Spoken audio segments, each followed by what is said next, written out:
اعوذ باللہ من الشیطان الرجیم بسم اللہ الرحمن الرحیم باب الدلیل علی ان من رضی باللہ ربا وبالاسلام دینا وبمحمد صلی اللہ علیہ وسلم رسولا فہو مؤمن وان ارتکب المعاصی الکبائر۔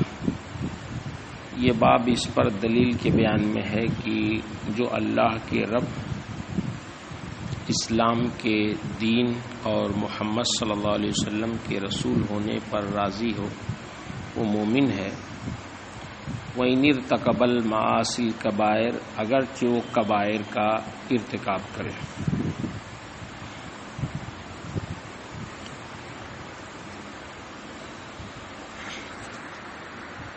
نبی کریم صلی اللہ علیہ وسلم سے حضرت عباس بن عبد المطلب روایت کرتے ہیں کہ انہوں نے سرکار سے سنا یہ فرماتے ہوئے ذاق طعم الایمان من رضی باللہ ربا وبالاسلام دینا وبمحمد صلی اللہ علیہ وسلم رسولا، جو اللہ کے رب ہونے، اسلام کے دین ہونے اور محمد صلی اللہ علیہ وسلم کے رسول ہونے پر راضی ہے، اس نے ایمان کا ذائقہ چکھ لیا،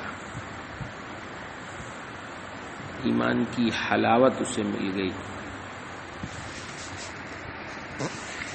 ذاق طعم الایمان کا مطلب امام نووی رحمہ اللہ نے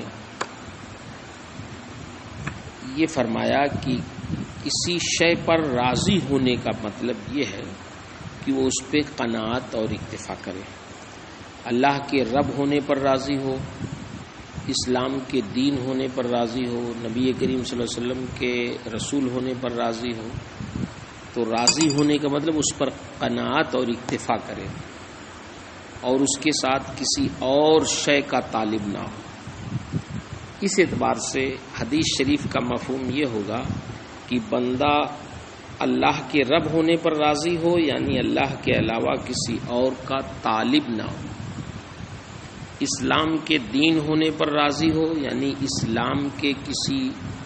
اسلام کے علاوہ کسی اور طریقے پر نہ چلے، اسلام ہی کو اپنا دین سمجھ کر اس پر چلے، کسی اور دین اور مذہب کی کوئی بات نہ اپنائے۔ نبی کریم صلی اللہ علیہ وسلم کے رسول ہونے پر راضی ہو کا مطلب نبی کریم صلی اللہ علیہ وسلم کی شریعت کے مطابق وہ اپنی زندگی گزارے اور اس میں کوئی شبہ نہیں کہ اللہ کے جس بندے میں یہ صفات پالی جائے اس کے دل میں ایمان کی حلاوت تو ضرور آ جائے گی اور وہ ایمان کا ذائقہ چکھ لے گا۔ یہی مفہوم ہے اس حدیث کا امام نووی رحمہ اللہ کے بیان کرنے کے مطابق۔ امام قاضی ایاز رحمہ اللہ اس حدیث کی شرح میں فرماتے ہیں کہ ایمان کا ذائقہ چکھنے کا مطلب یہ ہے کہ اس کا ایمان صحیح ہوگا، اس کا دل مطمئن ہوگا،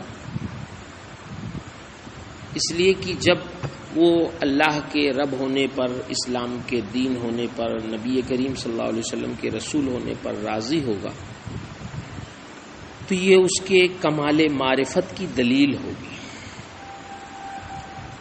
اور جب کوئی کسی شے پر راضی ہوتا ہے تو وہ چیز اس پر آسان ہو جاتی ہے۔ اسی طرح ایک مومن کے دل میں جب ایمان رچ بس جاتا ہے تو تمام عبادتیں، طاعتیں، احکام شرعیہ اس کے اوپر آسان ہو جاتے ہیں، اور عبادات کی بجا آوری میں بجائے تکلیف اور مشقت کے اب اسے لذت اور فرحت حاصل ہونے لگتی۔ یہ ذاقہ طعم الایمان کا مفہوم ہمارے محدثین اور اسلاف نے بیان فرمایا ہے۔ اس حدیث کے راوی حضرت سیدنا عباس بن عبد المطلب رضی اللہ تعالی عنہ ہیں۔ حضرت عباس بن عبد المطلب یہ نبی کریم صلی اللہ علیہ وسلم کے حقیقی چچا ہیں۔ آپ کی کنیت ابو الفضل ہے۔ آپ لمبے قد کے، بہت خوبصورت تھے، سر کے دونوں طرف گیسو تھے جو لٹکتے تھے۔ آپ کی والدہ نتیلہ بنت خباب، یہ عرب کی وہ پہلی خاتون ہے جنہوں نے خانہ کعبہ کے لیے ریشمی منقش اور قسم قسم کے غلاف بنائے۔ اس کی وجہ یہ تھی کہ ان کے بیٹے حضرت عباس رضی اللہ تعالیٰ عنہ کم سنی میں غائب ہو گئے تھے۔ ان کی والدہ نے نذر مانا تھا کہ اگر میرا بیٹا عباس مل گیا تو میں خانہ کعبہ پر غلاف چڑھاؤں گی۔ جب آپ مل گئے تو انہوں نے غلاف بنا کر اور چڑھا کر اپنی نذر پوری کی۔ حضرت عباس بن عبد المطلب رضی اللہ تعالیٰ عنہ عمر میں ہمارے سرکار سے صرف 2 سال بڑے تھے۔ آپ ایام جاہلیت میں قریش کے سردار تھے۔ اس وقت بھی مسجد حرام کی خدمت، حاجیوں کو پانی پلانے کا شرف آپ کو حاصل تھا۔ آپ بحسن و خوبی اپنی ذمہ داری نبھاتے تھے۔ مسجد حرام میں یہ کسی کو گالی گلوچ نہیں دینے دیتے تھے۔ قریش آپ کے مددگار رہتے تھے۔ غزوہ بدر میں یہ مشرکین کے ساتھ جبرن آئے تھے۔ غزوہ بدر کے قیدیوں میں آپ بھی تھے۔ دیگر قیدیوں کے اعتبار سے آپ کی بندش زیادہ سخت تھی۔ شدت تکلیف کے بنا پر رات میں کراہ رہے تھے۔ ان کا کراہنا اور پریشانی دیکھ کر اللہ کے نبی صلی اللہ علیہ وسلم کو رات بھر نیند نہیں آئی۔ کسی صحابی نے عرض کیا، یا رسول اللہ، آپ کو نیند کیوں نہیں آئی؟ فرمایا، عباس کے کراہنے کے سبب۔ پھر کسی نے جا کر حضرت عباس رضی اللہ تعالیٰ عنہ کی بندش ڈھیلی کر دی۔ جب کراہنا موقوف ہو گیا تو سرکار صلی اللہ علیہ وسلم نے فرمایا، اب میں عباس کا کراہنا نہیں سنتا ہوں۔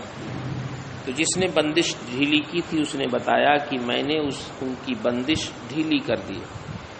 تو آپ نے فرمایا، جاؤ سارے قیدیوں کی بندش ڈھیلی کر دو۔ اس کے بعد حضرت عباس اسلام لے آئے، اور بعض کا قول یہ ہے کہ ہجرت سے پہلے ہی اسلام لا چکے تھے، لیکن اپنے اسلام کو آپ نے خفیہ رکھا تھا۔ مشرکین مکہ کی خبریں یہ اللہ کے رسول صلی اللہ علیہ وسلم کو لکھ لکھ کر بھیجا کرتے تھے۔ جو مسلمان مکے میں رہ گئے تھے، حضرت عباس کی وجہ سے انہیں تقویت حاصل رہتی تھی۔ اللہ کے رسول صلی اللہ علیہ وسلم نے غزوہ بدر میں صحابہ کرام کو ہدایت کی تھی کہ اگر کوئی عباس کو پائے تو انہیں قتل نہ کرے، کیونکہ وہ جبرن لائے گئے۔ ایک بار نبی کریم صلی اللہ علیہ وسلم نے حضرت عباس سے فرمایا، جس طرح میں خاتم الانبیاء ہوں اسی طرح تم آخر المہاجرین ہو۔ فتح مکہ کے موقع پر یہ آپ کے ساتھ شریک تھے، غزوہ حنین میں بھی شریک تھے، اور جس وقت صحابہ کے پیر غزوہ حنین میں اکھڑ گئے، یہ اللہ کے رسول کے ساتھ نہایت سے بات قدمی کے ساتھ ڈٹے تھے۔ اسلام قبول کرنے کے بعد اللہ کے رسول صلی اللہ علیہ وسلم ان کی بہت تعظیم کیا کرتے تھے۔ حضرت عباس ایک صاحب الرائے نہایت عقل مند شخصیت کے مالک تھے۔ مدینے میں جب قحط آیا اور بارش موقوف ہو گئی تو حضرت عمر رضی اللہ تعالی عنہ نے حضرت عباس رضی اللہ تعالی عنہ کا واسطہ دلا کر اللہ سے بارش کی دعا مانگی۔